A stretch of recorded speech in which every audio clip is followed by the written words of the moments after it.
Exodus chapter 10. Then the Lord said to Moses, "Go to Pharaoh, for I have hardened his heart and the hearts of his officials, so that I may perform these miraculous signs of mine among them, that you may tell your children and grandchildren how I dealt harshly with the Egyptians and how I performed my signs among them, and that you may know that I am the Lord." So Moses and Aaron went to Pharaoh and said to him, "This is what the Lord, the God of the Hebrews, says. How long will you refuse to humble yourself before me? Let my people go, so that they may worship me.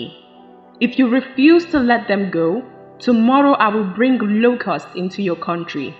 They will cover the face of the ground so that it cannot be seen. They will devour what little you have left after the hail, including every tree that is growing in your fields. They will fill your houses and those of all your officials and all the Egyptians, something neither your parents nor your ancestors have ever seen from the day they settled in this land till now." Then Moses turned and left Pharaoh. Pharaoh's officials said to him, "How long will this man be a snare to us? Let the people go, so that they may worship the Lord their God. Do you not yet realize that Egypt is ruined?" Then Moses and Aaron were brought back to Pharaoh. "Go, worship the Lord your God," he said. "But tell me, who will be going?"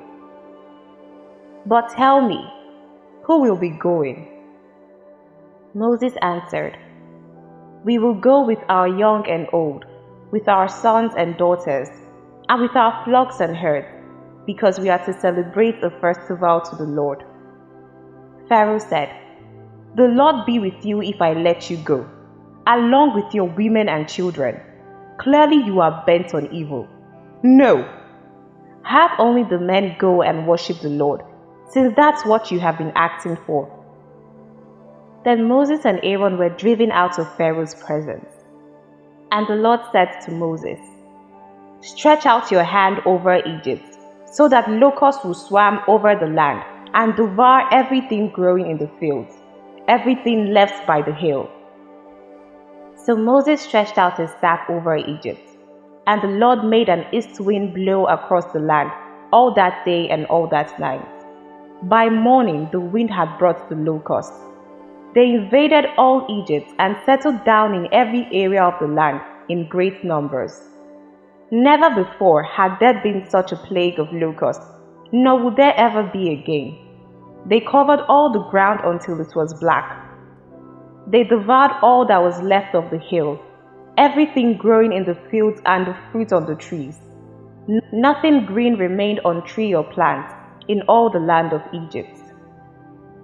Pharaoh quickly summoned Moses and Aaron and said, "I have sinned against the Lord your God and against you. Now forgive my sin once more and pray to the Lord your God to take this deadly plague away from me."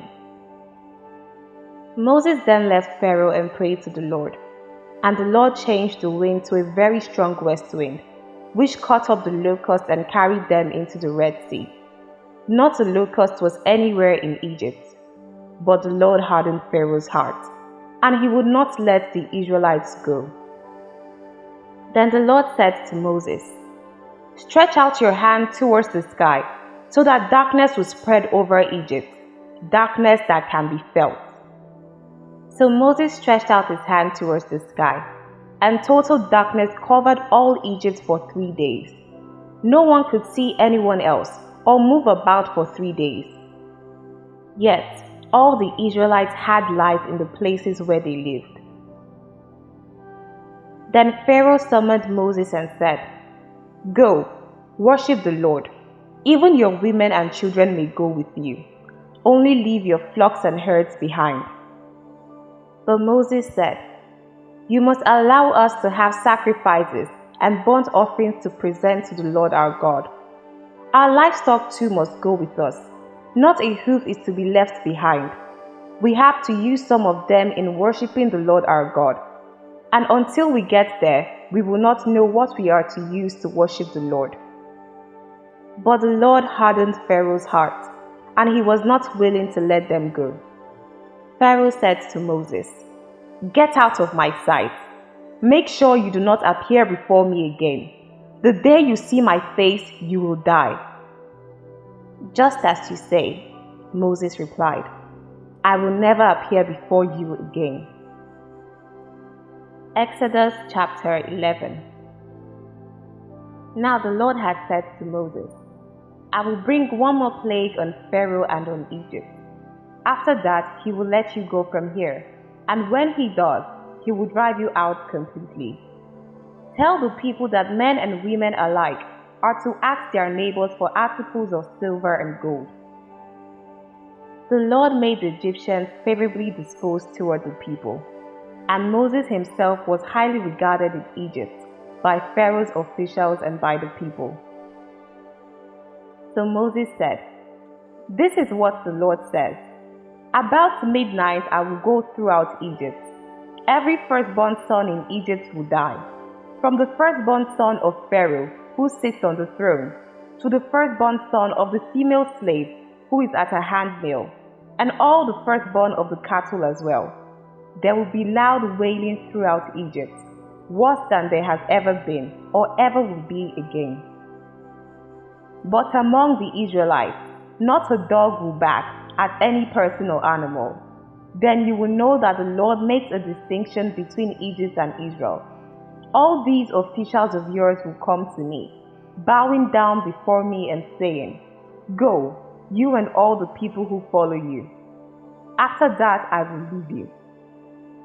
Then Moses, hot with anger, left Pharaoh. The Lord had said to Moses, "Pharaoh will refuse to listen to you, so that my wonders may be multiplied in Egypt." Moses and Aaron performed all these wonders before Pharaoh. But the Lord hardened Pharaoh's heart, and he would not let the Israelites go out of his country. Exodus chapter 12. The Lord said to Moses and Aaron in Egypt, "This month is to be for you the first month of your year. Tell the whole community of Israel that on the 10th day of this month, each man is to take a lamb for his family, one for each household. If any household is too small for a whole lamb, they must share one with their nearest neighbor, having taken into account the number of people there are. You are to determine the amount of lamb needed in accordance with what each person will eat. The animals you choose must be year-old males without defect, and you may take them from the sheep or the goats. Take care of them until the 14th day of the month, when all the members of the community of Israel must slaughter them at twilight. Then they are to take some of the blood and put it on the sides and tops of the door frames of the houses where they eat the lambs. That same night, they are to eat the meat roasted over the fire, along with bitter herbs, and bread made without yeast. Do not eat the meat raw or boiled in water, but roast it over a fire with the head, legs, and internal organs. Do not leave any of it till morning. If some is left till morning, you must burn it. This is how you are to eat it, with your cloak tucked into your belt, your sandals on your feet, and your staff in your hand. Eat it in haste. It is the Lord's Passover. On that same night I will pass through Egypt and strike down every firstborn of both people and animals, and I will bring judgment on all the gods of Egypt. I am the Lord. The blood will be a sign for you on the houses where you are, and when I see the blood, I will pass over you. No destructive plague will touch you when I strike Egypt. This is a day you are to commemorate. For the generations to come you shall celebrate it as a festival to the Lord, a lasting ordinance. For 7 days you are to eat bread made without yeast. On the first day, remove the yeast from your houses. For whoever eats anything with yeast in it from the first day through the 7th must be cut off from Israel. On the first day, hold a sacred assembly, and another one on the seventh day. Do no work at all on these days, except to prepare food for everyone to eat. That is all you may do. Celebrate the festival of unleavened bread, because it was on this very day that I brought your divisions out of Egypt. Celebrate this day as a lasting ordinance for the generations to come. In the first month you are to eat bread made without yeast, from the evening of the 14th day until the evening of the 21st day. For 7 days no yeast is to be found in your houses. And anyone, whether foreigner or native born, who eats anything with yeast in it must be cut off from the community of Israel. Eat nothing made with yeast. Wherever you live, you must eat unleavened bread. Then Moses summoned all the elders of Israel and said to them, "Go at once and select the animals for your families and slaughter the Passover lamb. Take a bunch of hyssop, dip it into the blood in the basin, and put some of the blood on the top and both sides of the doorframe. None of you shall go out of the door of your house until morning. When the Lord goes through the land to strike down the Egyptians, he will see the blood on the top and sides of the doorframes and will pass over that doorway. When the Lord goes through the land to strike down the Egyptians, he will see the blood on the top and sides of the doorframe and will pass over that doorway. And he will not permit the destroyer to enter your houses and strike you down. Obey these instructions as a lasting ordinance for you and your descendants. When you enter the land that the Lord will give you as he promised, observe this ceremony. And when your children ask you, 'What does this ceremony mean to you?' then tell them, 'It is the Passover sacrifice to the Lord, who passed over the houses of the Israelites in Egypt and spared our homes when he struck down the Egyptians.'" Then the people bowed down and worshipped. The Israelites did just what the Lord commanded Moses and Aaron. At midnight, the Lord struck down all the firstborn in Egypt, from the firstborn of Pharaoh who sat on the throne, to the firstborn of the prisoner who was in the dungeon, and the firstborn of all the livestock as well. Pharaoh and all his officials and all the Egyptians got up during the night, and there was loud wailing in Egypt, for there was not a house without someone dead. During the night, Pharaoh summoned Moses and Aaron and said, "Up, leave my people, you and the Israelites. Go worship the Lord as you have requested. Take your flocks and herds as you have said, and go, and also bless me." The Egyptians urged the people to hurry and leave the country. "For otherwise," they said, "we will all die." So the people took their dough before the yeast was added, and carried it on their shoulders in kneading troughs wrapped in clothing. The Israelites did as Moses instructed, and asked the Egyptians for articles of silver and gold, and for clothing. The Lord had made the Egyptians favorably disposed toward the people, and they gave them what they asked for. So they plundered the Egyptians. The Israelites journeyed from Ramesses to Succoth. There were about 600,000 men on foot, besides women and children. Many other people went up with them, and also large droves of livestock, both flocks and herds. With the dough the Israelites had brought from Egypt, they baked loaves of unleavened bread. The dough was without yeast because they had been driven out of Egypt and did not have time to prepare food for themselves. Now the length of time the Israelite people lived in Egypt was 430 years. At the end of the 430 years, to the very day, all the Lord's divisions left Egypt. Because the Lord kept vigil that night to bring them out of Egypt. On this night, all the Israelites are to keep vigil to honor the Lord for the generations to come. The Lord said to Moses and Aaron, These are the regulations for the Passover meal. No foreigner may eat it. Any slave you have bought may eat it after you have circumcised him. But a temporary resident or a hired worker may not eat it. It must be eaten inside the house. Take none of the meat outside the house. Do not break any of the bones. The whole community of Israel must celebrate it. A foreigner residing among you who wants to celebrate the Lord's Passover must have all the males in his household circumcised. Then he may take part like one born in the land. No uncircumcised male may eat it. The same law applies both to the native born and to the foreigner residing among you. All the Israelites did just what the Lord had commanded Moses and Aaron. And on that very day, the Lord brought the Israelites out of Egypt by their divisions. Exodus chapter 13. The Lord said to Moses, "Consecrate to me every firstborn male. The first offspring of every womb among the Israelites belongs to me, whether human or animal."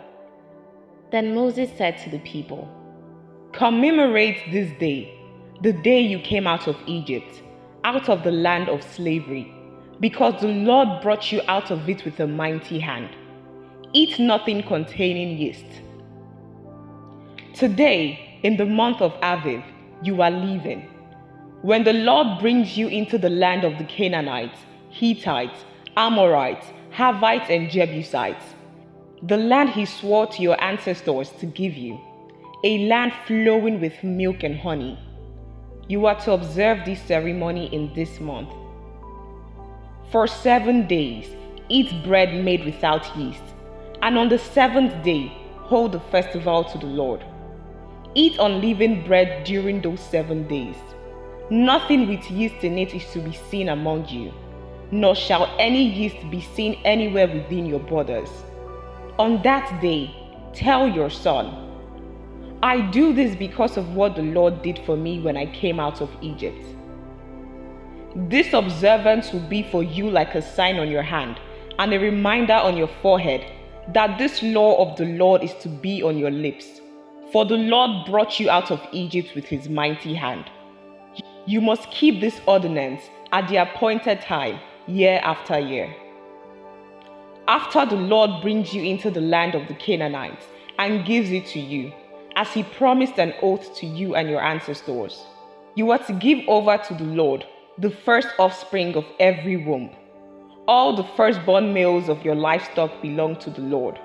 Redeem with a lamb every firstborn donkey.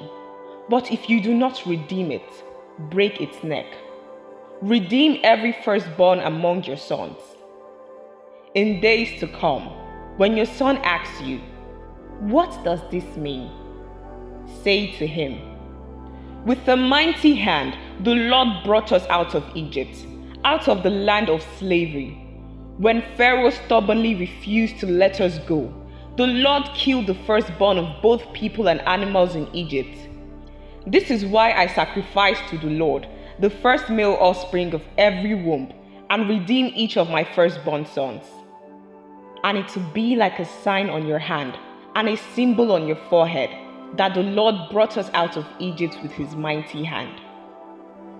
When Pharaoh let the people go, God did not lead them on the road through the Philistine country, though that was shorter, for God said, "If they face war, they might change their minds and return to Egypt."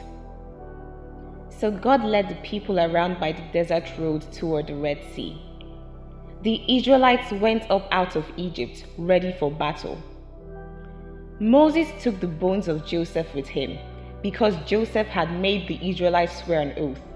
He had said, "God will surely come to your aid, and then you must carry my bones up with you from this place." After leaving Succoth, they camped at Etham, on the edge of the desert. By day, the Lord went ahead of them in a pillar of cloud to guide them on their way, and by night in a pillar of fire to give them light, so that they could travel by day or night. Neither the pillar of cloud by day nor the pillar of fire by night left its place in front of the people. This is the soothing word of God. If you enjoyed today's reading, please like, subscribe, comment what you think, and share with your friends. I would like to see you tomorrow. The Bible continues tomorrow. Same time, same venue. God bless you.